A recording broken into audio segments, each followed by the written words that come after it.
మన పక్కకు మనతో స్నేహితులు కావచ్చు, బంధువులు కావచ్చు, మనతోటి పనిచేసేటాళ్ళు కావచ్చు, నవ్వు కొంచెం పనిచేస్తే ఆహ్లాదంగా ఉంటుంది. కానీ నవ్వు మొహం అంటే ఎరగని వాళ్ళతో ఎలా ఉంటుంది చెప్పండి. ఇక ఎప్పుడు చూసినా కూడా అరే విచారం అంటూ ఓ రోజు ఉండవచ్చు, ఏదో పాపం బాధలో ఉన్నాడు అనుకోవచ్చు. అరే ఎప్పుడు కూడా నవ్వు మొహం లేకుంటే ఓ పండుగ లేదు, పబ్బం లేదు, గుడ్ మార్నింగ్ అని విష్ చేస్తే నవ్వు మొహం లేకుంటే మనకి ఎలా అనిపిస్తుంది?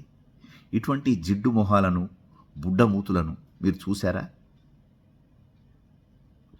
మీకు కూడా ఇటువంటి అనుభవాలు ఉన్నాయా? బిఎం బుడ్డ మూతి అని అంటాం. నవ్వు మొహం ఎరగదు.